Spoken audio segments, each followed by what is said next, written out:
Hi everyone, welcome back. Oh my goodness. Are you in for a treat today? So today I am joined by Jude Charles. I'm literally so excited for this episode. Jude is a filmmaker. For the last 15 years, he's been making documentaries for entrepreneurs. So he's absolutely amazing. I can't wait for you to listen in on our conversation. As Jude said to me afterwards, there's nothing surface level about me. Because I had said this conversation was just so deep. It was such a great conversation. Jude, he's the author of Dramatic Demonstration, which is an amazing book. It's a roadmap that teaches you how to kind of dig deep and find those compelling stories that no one else knows, and then leverage those to help you grow your business. So we all know how important storytelling is to be able to really show our vulnerability, really connect with our clients, our audiences. And Jude is just the absolute master of this. Our conversation today is all around relentless courage. At the end of the conversation, I felt like I'd been coached by Jude. It was such a deep conversation full of aha moments for me. And I just know you're going to love it. So please have a listen. I'll pop the links for how you can reach out to Jude in the show notes, of course. And remember to share this episode with anyone else who you think would benefit from Jude's words of wisdom. Let's jump in. Welcome to the Heads Together podcast. I'm Jill Mokes, and I am obsessed with cutting through the noise when it comes to growing your business. Each week, via intimate coaching conversations and inspirational stories, I share what it really takes to get the results you want in a way that feels right to you. I am all about attracting higher ticket opportunities, building authentic relationships, and creating the abundant, full-fat version of your dream business. I mean, how many of us have beavered away creating a light version of what we really want? The thing is, I honestly believe when you're outstanding at what you do, there is no limit to what you can achieve. So, are you ready to put our heads together and make it happen? Let's go.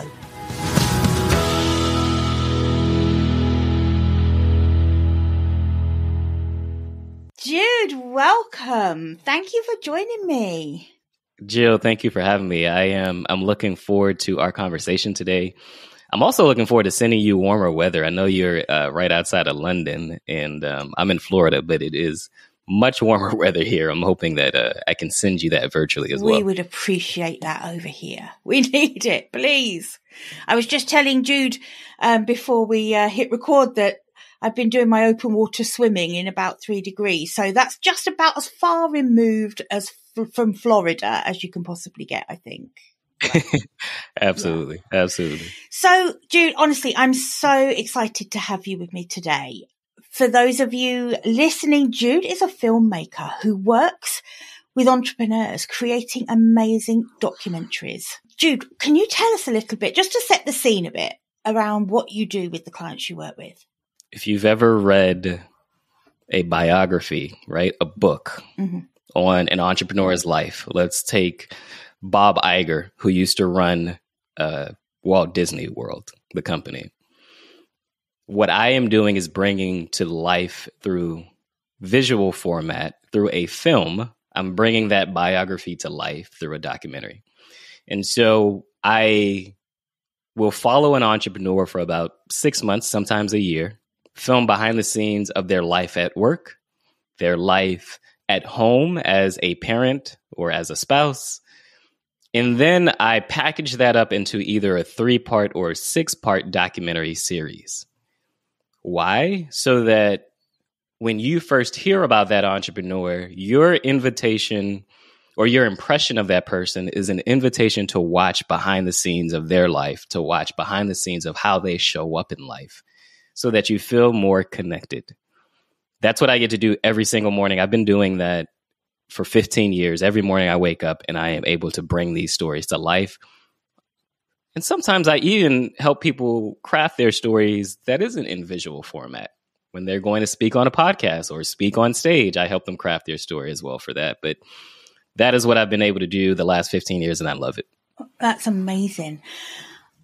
Why is it important that entrepreneurs work out how to tell their story? And you know, with your help, do it so well.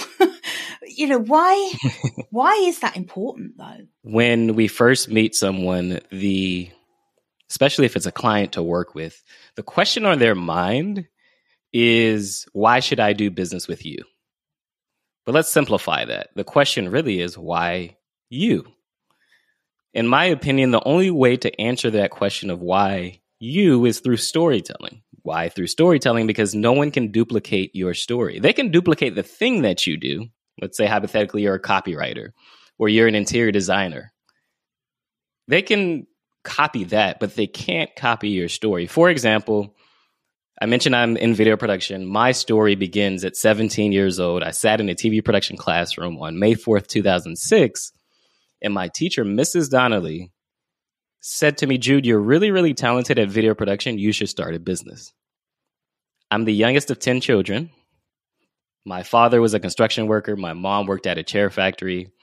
So no one in my family had been an entrepreneur. I had no idea what it meant to be an entrepreneur. But the following day, May 5th, 2006, Mrs. Donnelly comes into the classroom. She hands me a yellow envelope. And inside of this yellow envelope was my first set of business cards. And for those watching the video, I still have that business card till this day.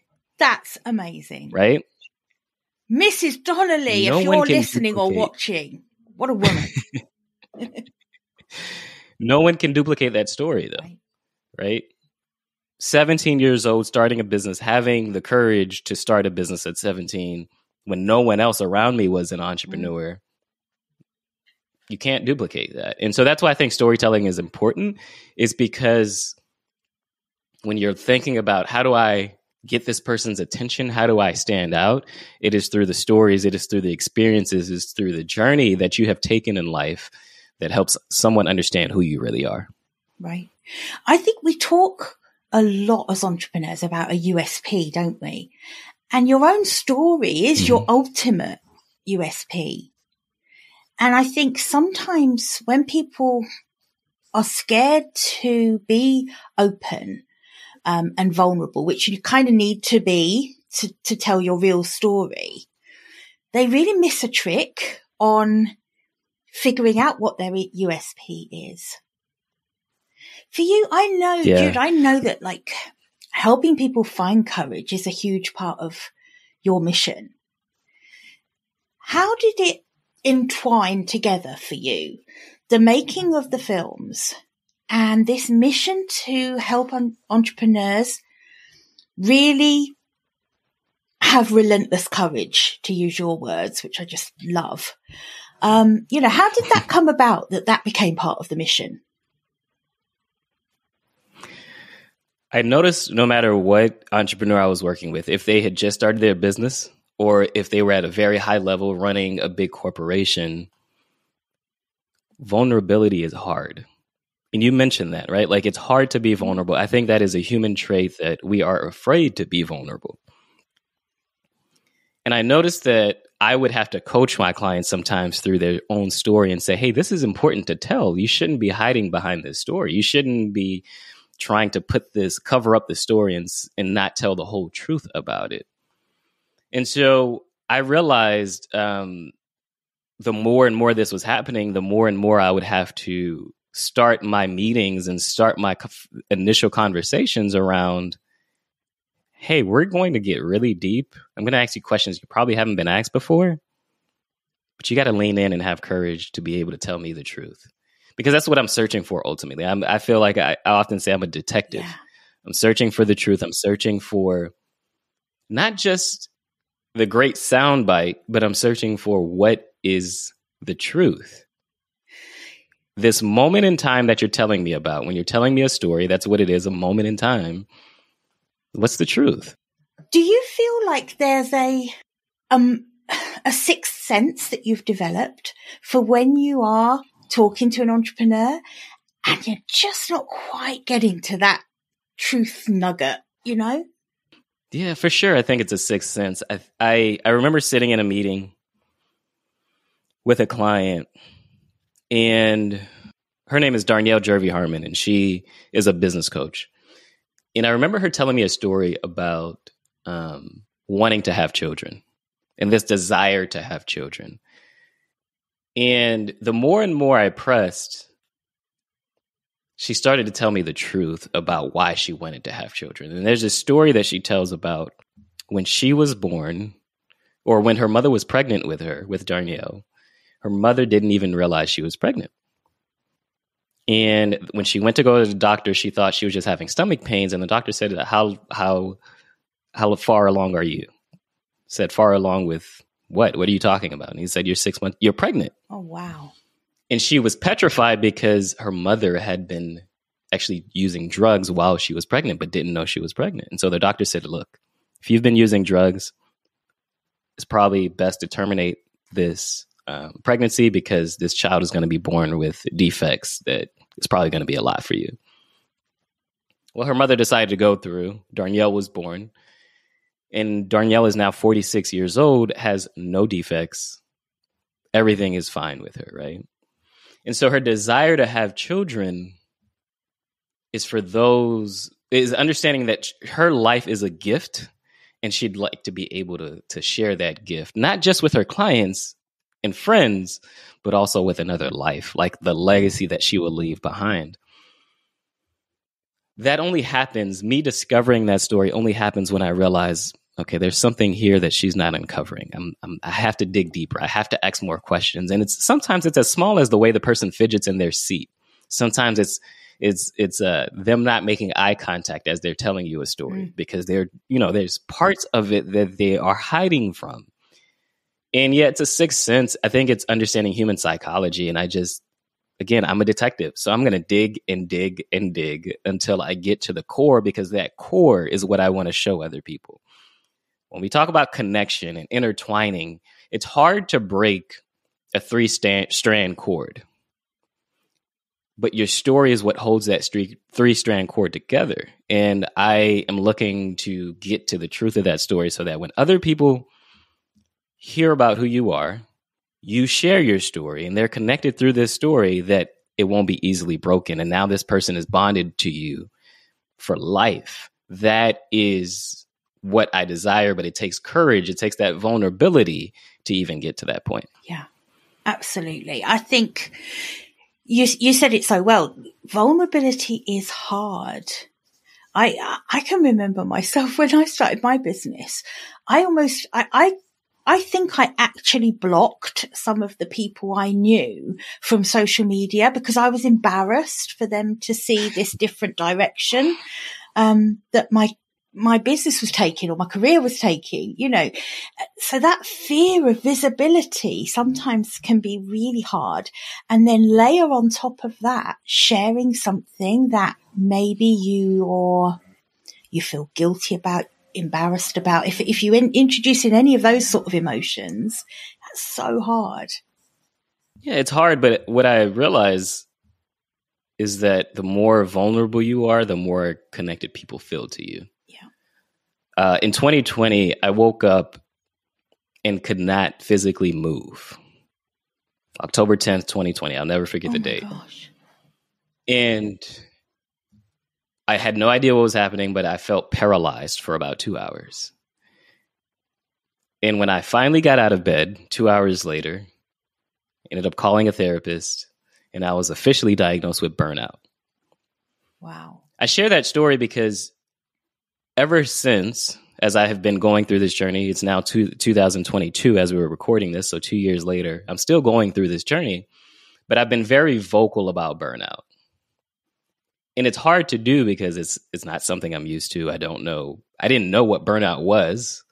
Didn't realize I had been through it before. And the more I started sharing about it, the more people would come up to me and say, oh my gosh, I didn't realize I was going through burnout either. Or, oh my gosh, your story freed me in helping understand what I'm really going through. Yes, it's hard to be vulnerable, but it's also freeing to know you're helping someone else, right? Someone else who may not, they're going through a similar journey, a similar struggle. And now that you've shared, they have a connection with you that goes beyond business, that goes beyond something that you could buy from the other person. In the beginning of this podcast, I said the question is, why should I do business with you? Or if we simplified it, why you? Well, why you is because of your story. Why you is because of this moment in time that you're being vulnerable about, that you have the courage to be vulnerable about. And you realize when you have that courage, you lean into it, you step into it, people feel more connected to you. Again, that's the benefit of being vulnerable. That's the benefit of having courage, is that now you stand out. You are borrowing space in this person's mind in a way that no one else can do. Oh, I love that. Because you're borrowing space in that person's mind. And it absolutely is in a way no one else can do. That's, I really like that. I will remember that for sure. That's, that's a biggie.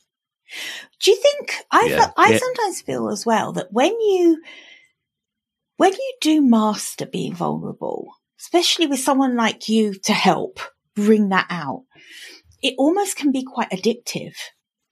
I can't imagine now going back to the person who was scared to share things that are embarrassing, things that I'm not sure about.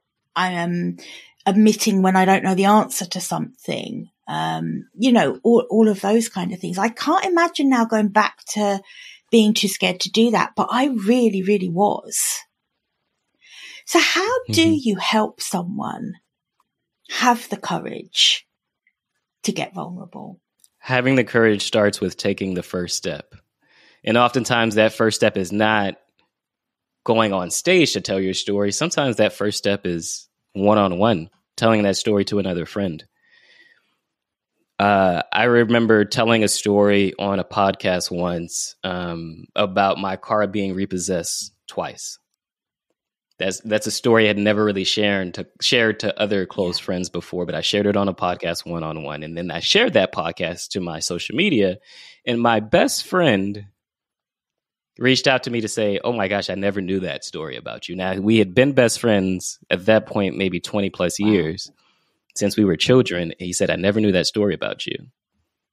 Well, I shared it one-on-one with a podcast host because I wanted to see how it connects with the podcast host. Now, the beauty of doing podcasts is you could tell the podcast host afterward is, hey, you know what? I actually don't want to share that story. Can you edit that out? Of course. Yeah. But I shared it. I leaned into it and I shared it. And then it gets shared with many other people, and now people are responding. But it starts with that first step of sharing it with one person and seeing how that one person responds to the story. When you realize, oh my gosh, okay, I told the story, I didn't die. Now this person, I could share it with other people. That's what takes the courage. It's just taking the first step. Oftentimes we hear of courage like the entrepreneur who did this big thing and they were able to overcome. But that started with the first step. The first step sometimes is just deciding, okay, I'm going to tell this story to one person. When you're thinking of you're going to tell the story to one person, that's much smaller than I have to get on stage in front of 100 people, 1,000 people to tell this story. So I think oftentimes I will say to the entrepreneur, hey, I think you should really share this story. I get you're a little uncomfortable with it, but I want you to tell your best friend about it. Just call them, because you normally would call them. You normally would text them and just tell them the story and see how they respond to it. What you realize is when that person responds, they don't actually judge you. They're actually, oh my gosh, tell me more. And it's that, oh my gosh, tell me more that begins to borrow space in someone's mind. That's what helps you to stand out. When I first started my business, I wouldn't tell the story of Mrs. Donnelly giving me the business cards in the beginning. But just like the reaction you had that me telling you about Mrs. Donnelly, you're like, oh my gosh, like she is amazing, right? Like, and they want to hear more about that because it's fascinating. I didn't have the courage initially to tell that story because I just didn't think it was important. It was just like, okay, great, big deal. She gave me business cards. Ooh, that's a big one as well. Things that we don't think are important, but other people will find captivating. Yes. we have a way of downplaying our own stories. We either hide from the story because we're afraid to be judged, or the other thing is we downplay. And the reason we downplay is because we don't even take it as something big. Like I just said, Mrs. Donnelly gave me business cards, big deal. It's like, no, it is a big deal because no teacher had ever done that up until that point. Right? I was in high school. I was 17. Yeah. And no teacher had taken such an interest in me to say, no, I believe in you so much, I'm going to go out and buy business cards for you. Even your parents don't do that sometimes when you have a crazy idea to start a business, right? I was just thinking that. I was thinking in fact, quite often the opposite. You know, the people who love you will surround you with it's good to have big dreams, but, you know, let's have a backup plan. You know, for a teacher at school to be that invested, that determined to give you self-belief, because that's what she was doing, wasn't she, by giving you those cards? You know, like I said, absolutely. What a woman. She gave me the belief, because I didn't believe I could start a business. Again, I had no one around me who were entrepreneurs. So for me to have this crazy idea to start a business, like, nah, that's not what I'm going to do. I'm the youngest of 10. Everybody else went to college. I need to go to college too first before I ever start a business. Mrs. Donnelly didn't believe that. And because she handed me business cards, it was now belief that I held. I borrowed her belief and I held on to it. Ooh, yeah. I think the same thing happens with courage, right?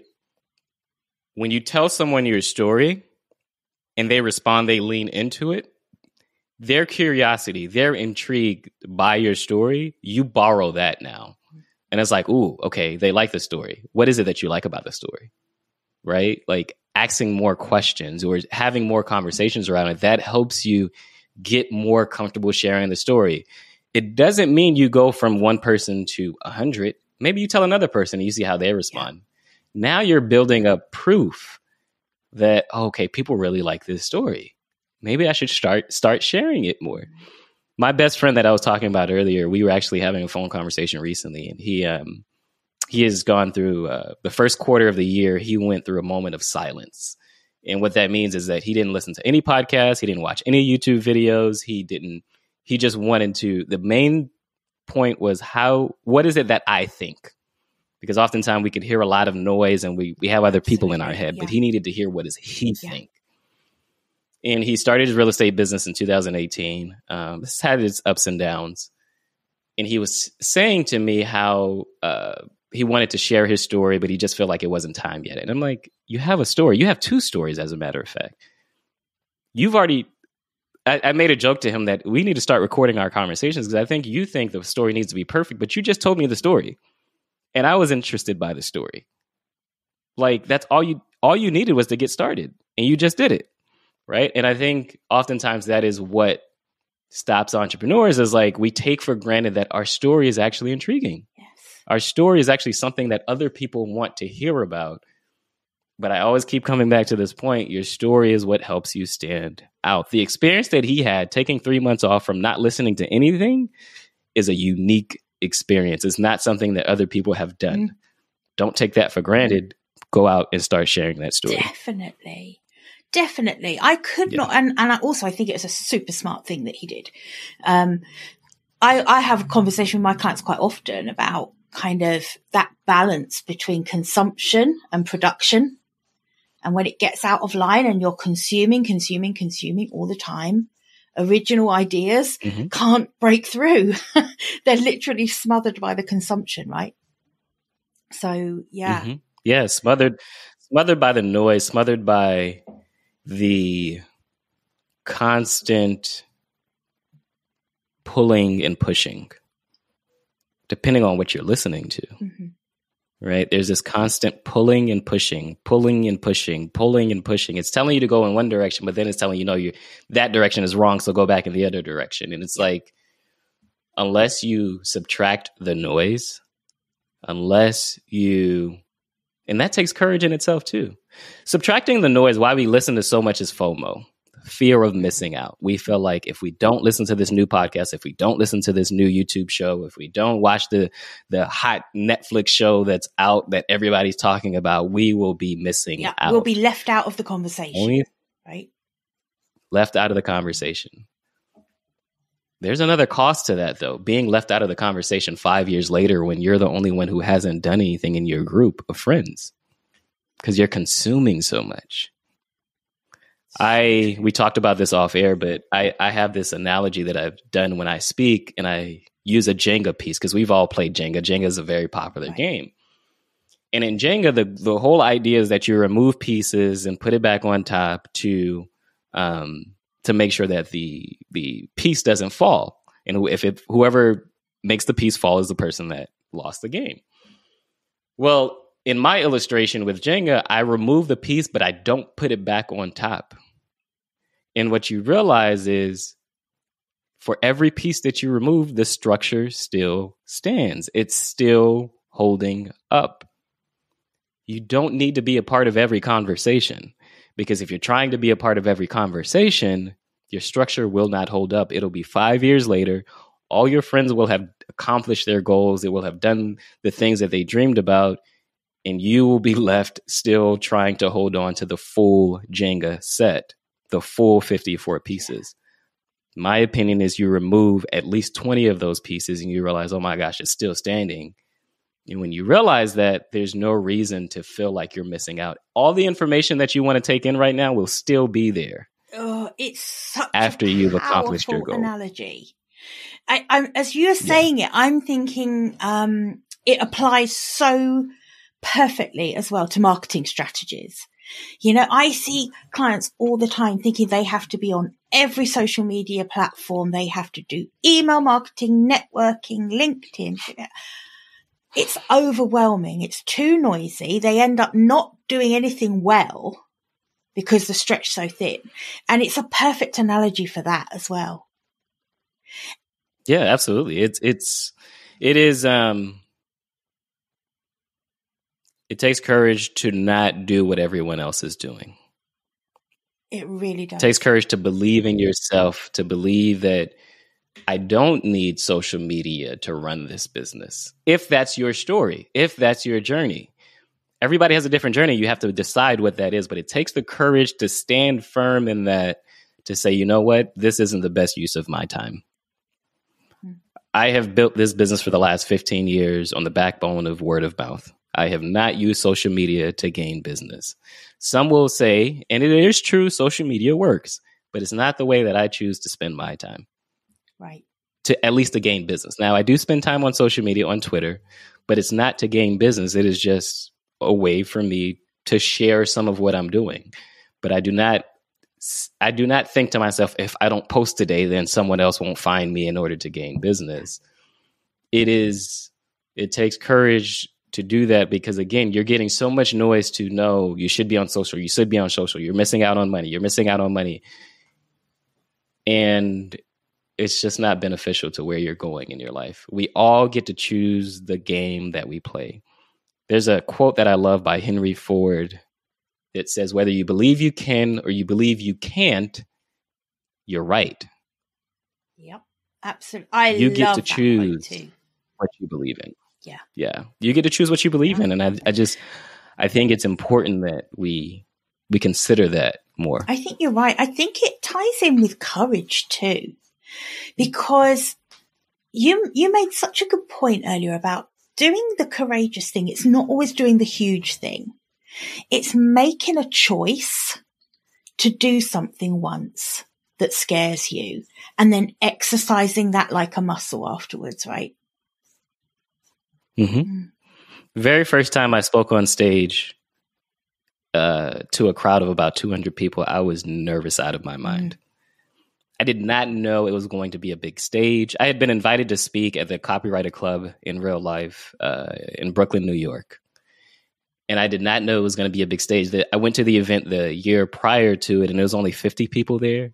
Well, this year that I got invited, when I went to go for sound check, and I saw the amount of chairs, and I saw the lights, and I saw the mic, I was just like, oh, this is much bigger than I imagined. I went back to my hotel room. I was pacing back and forth, and I was just so worried about how it would go. Yeah.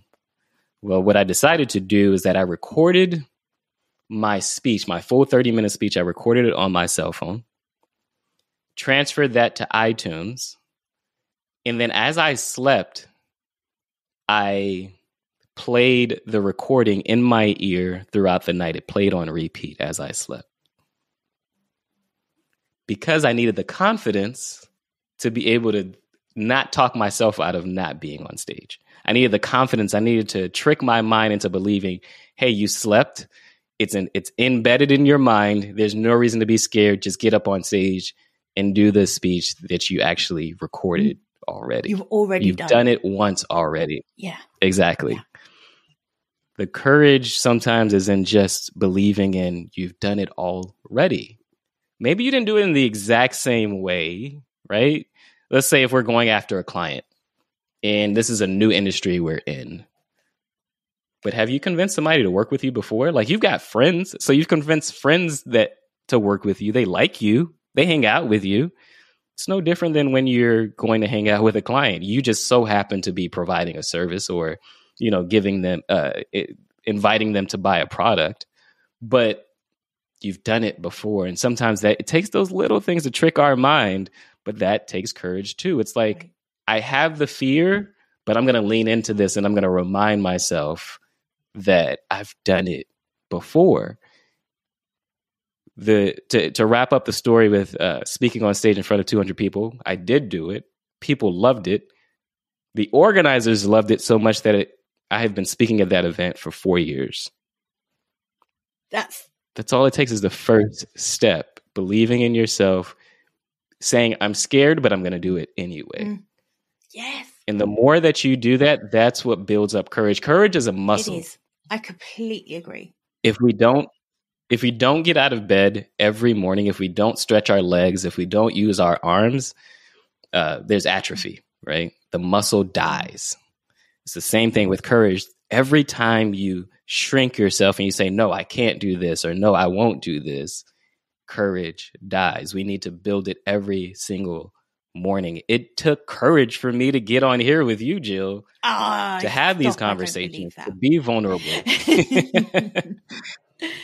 But it does, and we have to exercise that every day. It takes courage for every, and I think that's an interesting one, isn't it? Actually, because what people sometimes see packaged on the outside, it's no reflection of what courage it took to get there, the vulnerability you had to show to make progress. I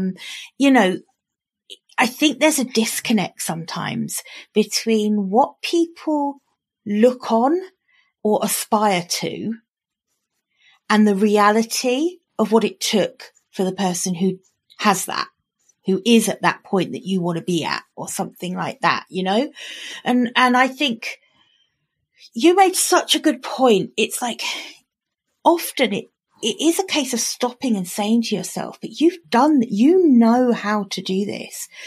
And I think there's another way of looking at that as well, which is if it's a really big dream that you've been told is unrealistic. We all get that, don't we, as we're growing up? I mean, thank goodness you had that wonderful teacher. A lot of us didn't have that wonderful teacher and were told that, being an alpaca farmer is unrealistic. I mean, I don't know. Some people do it. But here's the thing.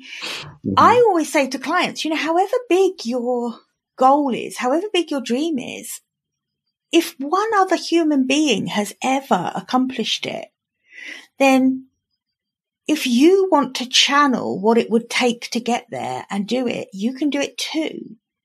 It means it's not an impossibility. Whether that's climbing Everest, whether it's whatever it is, it's, if one person has done it before, sometimes even if one person hasn't, but a lot of it is choosing yourself, isn't it, for that success? And that's what takes the courage, I think. A lot of it is giving yourself permission to believe in you. Yes. I am enough. You often have to repeat that to yourself in order to believe it. I am enough. Even if it hasn't been done before, I am the person who is enough to make it the first time that it's happened. Yeah. I am enough. We don't get that message every single day, especially if you're on social media every single day. Mm-hmm. Again, there's that push and pull. Pull, go in this direction because you're not doing it right. No, push, go in this direction because you're not doing it right. No, go this way. I am enough. Who I am today, who I am right now is enough to get me to my goal. I don't need one more extra thing, one more extra course, one more extra podcast, one more extra anything. I am enough. And I want to let that sink in for your audience, because I think even myself, when I am getting ready to do something that I've probably never done before, or when I get really nervous, you slow down, you remind yourself, I am enough.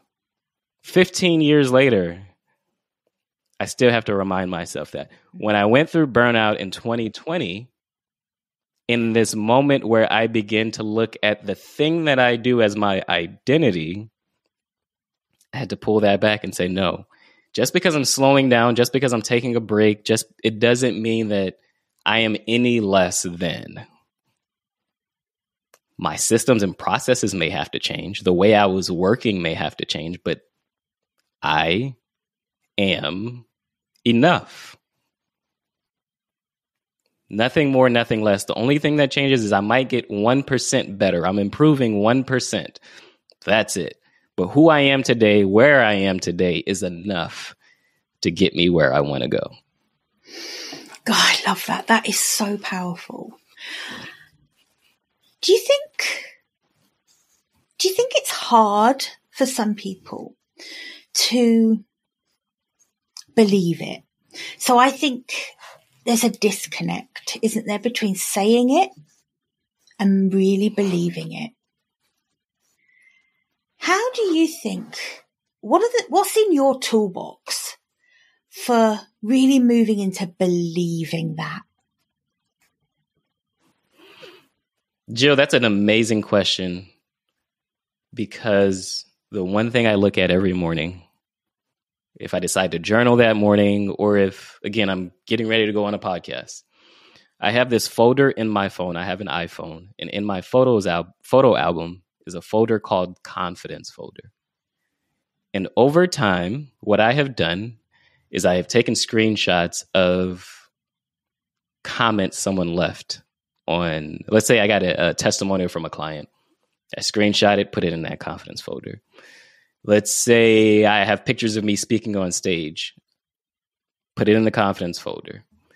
Let's say it is, I could actually look through the Confidence Folder now. Let's look at what's in there. Yeah, share something with as we're recording this. I'll do it in real time. Let's say, it's comments from, this is one comment I really loved. It's from a documentary that I did, and this guy doesn't know me, but he left a comment on the video, and he said, "This is like The Last Dance," which is a documentary series from Michael Jordan. He says, "This is like The Last Dance, but for copywriters." And in this case, the greatest of all time has not retired yet. So it was a documentary that I had done for a copywriter. Love it. I had done for a copywriter, and he's a big time copywriter. And this person left a comment about that, right? But why does he leave that comment? Because of something that I created for the client, right? So I look at that every morning because, again, I didn't always believe in myself. Like, I had to borrow the belief of Mrs. Donnelly believing in me. And then, like I said, courage is something that's a muscle. You have to exercise it every day. And there was a point in my life where I realized my confidence was waning. And it's like, okay, maybe I don't believe in myself right now, but I've done it before. How do I remind myself that I've done it before? I'm a visual person. So I created a confidence folder that reminds me, even on those days where I'm feeling low, even on those days that I have imposter syndrome, I go to this folder and I'm like, nope, that's not true. Is it true? That's a question that coaches always like to ask. Is there any evidence to support this? you believe you're not enough, or you believe you can't do this thing because you haven't done it before. Is there any evidence to support that? Well, let's look at the confidence folder. Nope. No evidence to support that. Only evidence to support that in the confidence folder is the idea that I've created documentary series that other people love to watch, that other people feel like it's so great that it's on the level of Michael Jordan's docuseries, The Last Dance. That's the evidence. That's the truth that I find. That's the evidence. Yeah. For a prosecutor, when they go to a court to prove that someone committed a crime, they have to prove beyond a reasonable doubt, which means it has to be enough evidence. Burden of proof. It's called the burden of proof. There has to be enough evidence to prove that this is true. Well, after years of doing this confidence folder, there's enough evidence to prove that it is true, that I've done it before, and prove that I am enough. Even if I decide to switch industries, if I decide to switch my career, you've done it before. You've been successful before. Whatever success means to you, but you've done it before. People like what you have created before, or people like the product that you have sold before. Do it again. Do it again. And so that's the toolbox that I have. It's the simplest thing that I think anybody can do. But literally every single day, like I did a podcast yesterday, as a matter of fact, and this is the latest one that's in my confidence folder. It said, the podcast host posted on Twitter, he said, "Such an incredible, valuable episode with Jude Charles tonight. First time that we've really dove into technique and musicality and story structure on the show, and Jude nailed it. In case you missed it, the replay will be live tomorrow. This was an excellent episode. Thanks, Jude." So if I had never, let's say you're number 2 of podcasts that I've been on, right? Yeah. Let's just say I did one last night for the very first time in my life. That is proof, that is evidence that not only the podcast host liked it, he liked it so much to share it with his audience to say, this was an amazing episode that'll be out tomorrow. I love that toolbox. I love that it is something so specific that you can draw on whenever you need to. Because here's the thing, sometimes the negative thoughts aren't completely unfounded. Sometimes we get a bad review. Sometimes we get a one mean comment on social media, and we will fixate on that out of all proportion, forgetting all of the hundreds of wonderful pieces of feedback we've had. We'll allow that one piece of negativity to become quite deafening. So I love the thought of having this confidence folder that you can tap into to actually just get back a bit of balance if something like that does trigger you. Yeah, I love that. Yeah, it's balance. It's all about balance. It is easy. It is easy to fall into the negativity of life, but you have to drown out the noise, and you drown out the noise with believing in yourself. If you're a parent and you get this one bad day where your child is like, you're the worst parent in the world, you fixate on that. But you don't think about every morning when the child is fed, every morning the child is bathed, every morning that the child is actually happy running around the playground because you took them to the playground. Instead, you fixate on the moment that they told you you're the worst parent ever. And it does take rehearsal. It does take reminding yourself. But sometimes it's not always easy to go into your brain and your mind and say, no, I'm a good parent. You need the visual proof. You need that dramatic demonstration that this is not true. And again, it's easy to fall into negativity. And I honestly, I just use what I teach on myself. Mrs. Donnelly was the very first person to believe in me, but she believed in me with a tangible object. Yeah. It wasn't just her words that I could have easily refuted. I could have easily said, no, Miss Donnelly, you don't know what you're talking about. No, she gave me business cards. I couldn't refute that. That was it. I couldn't. She almost, that was it. She bestowed on you the authenticity of being a business owner in that moment of giving you those cards, didn't she? What a gift that was. Absolutely. It's a gift that keeps on giving. 15 years later, I walk into my office every morning and I look at that, and I'm very intentional about giving her that credit. Even 15 years later, I still talk to Ms. Donnelly to this day, but anytime I'm speaking on stage, anytime I'm speaking on a podcast, I give her that credit, because if it wasn't for the business cards, I would not be where I am today, where I've traveled the world and I've been able to craft these stories that help inspire other people. It started with that moment in time, the moment, May 5th, 2006, that Mrs. Donnelly handed me the business cards. That's fantastic. I think that's possibly one of my favorite stories that I've heard about, that kind of like origin story, that how I got to where I am today stories. I think that's one of my favorite, because it's just something she didn't have to do that. She didn't have to do it. She could have still been a good teacher without doing that. Mm-hmm. And she was an amazing teacher. Still is. I believe she's still teaching TV production. It's a different high school now, but yeah, she still is. And she didn't have to, but she saw her life as, she saw her mission as more than just being a teacher. It was giving students a belief in themselves that they probably didn't get at home, right? I didn't grow up that way, but I think that was the way she taught it, is that maybe these kids aren't getting it at home, and I'm a teacher that sees them for 8 hours throughout the day. Why not? Why not give them that belief? I guess it's no coincidence that you're now paying that forward. Absolutely. I don't take it for granted. So I talk about courage, and my vision and mission in life is to give others, to lead entrepreneurs to have relentless courage. I took that for granted for years. I did not know me believing in myself, or taking these business cards to believe in myself, and then starting a business at 17, and then just all the work that I've done all these years. I did not know that courage was special. I just thought it was a human trait. Like, you have to have courage. Like, you have to do it. What do you mean? Like, but there are people who don't believe in themselves, who make it to a larger stage and still have this thing that they battle with. When I'm helping someone craft a story and I'm helping them step into their story, I am giving them not only permission to tell their story, but I'm giving them courage to tell their story.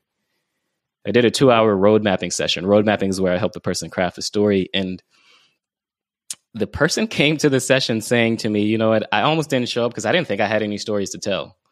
Well, after the first hour, we found three different stories. And what she said to me, though, it wasn't just that we found the stories, it was my reaction to the stories as she was telling them. Oftentimes people don't have that, they don't get that feedback. They don't get the permission to tell their story. And simply just responding to their story gives them the courage to say, oh, I can tell this to someone else because he liked it. Maybe someone else will like it. Because of Mrs. Donnelly, she started this journey for me. She gave me the courage to start a business. But yeah, I think I took it for granted for so long that now I just want to give that to other people. I understand that my reason for being is leadership. But I also understand my reason for being is not just leadership, but leadership that helps guide someone else along their journey. And that, to me, I've chosen is courage. Give someone else just one step. Allow them to take that first step. And that, when I leave this earth, that is what I leave them with, is the first step. That created the ripple effect for their legacy to continue. And you do it beautifully. Thank you, Jill. Thank you. I have so much going through my mind at the moment. I feel like I've just been coached, actually, which is quite an unusual experience for me, but I feel just I could hang on your every single word. So thank you so much for sharing that. Jude, if my audience would like to reach out to you and find out a bit more about working with you, about your entire ethos, because I feel like it isn't just, I think for the listeners now, it's not just about, do I want a documentary made about me? Yes or no, I'll reach out to Jude. I just feel like it's so much bigger than that. I think, you know, if Jude's whole ethos has resonated with you the way it has with me, Jude, how can people reach out to you? I write and teach about the business side of storytelling through a newsletter I call the Dramatic Leverage newsletter. And you can find it at judecharles.co/newsletter. I am very active. I find that as my tribe. So even if let's say you're reading the newsletter and you respond to me, I'm always responding back to the person that emails me. But that's the best way to connect with me. That's the best way to ask questions. That's the best way to learn more about storytelling that will then help you continue to build your business and grow your business and stand out from the rest of the world. We'll put a link to that in the show notes. There are going to be lots of signups for that right now. And also, can I just say, I love that you just said that you kind of reply back. It's a dialogue when you send out this newsletter, because I think so often now people they sign up for newsletters and they read them, but it brings up thoughts for them, but they don't take the time to hit reply and actually share what those thoughts are or what that's brought up for them. Because I think they think that it's this anonymous, amorphous being that sent out the newsletter, and they think they won't get a reply. They think it's not an invitation for a two-way dialogue. So I really love that you said that, because I think that's really important to open up dialogue. Yeah, it's a conversation. It's not just me sharing information. It is a conversation. And that is the way that I've just operated. One of my core values is depth versus width. And so I believe in having a deep relationship and a deep conversation with every person that I interact with, including this podcast, right? Like, we spent the last hour having a very deep conversation. Mm-hmm. My favorite thing to do. It may trigger certain things. Yeah. It triggers some things in your mind. And I just want to keep having that conversation. It's not just a one-time thing. So yes, I reply and respond to each person. It doesn't matter how large this newsletter will get. That is something that I will commit to. It is important to me, and I will do it. That.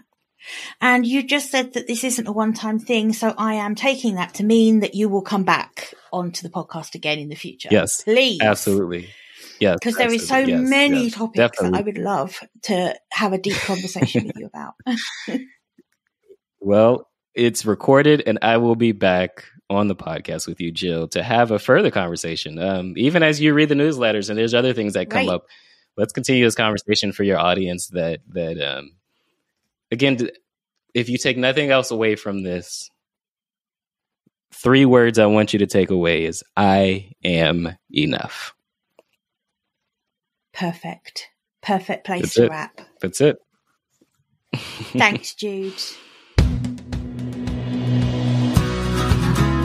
I hope you enjoyed this episode and that getting our heads together this week has filled your mind with what's possible. If you love the show, would you do me a massive favour, please? Would you leave a 5-star rating on Apple Podcasts? It would really help me put more heads together, reach more ears and expand more minds. Until next week, bye for now.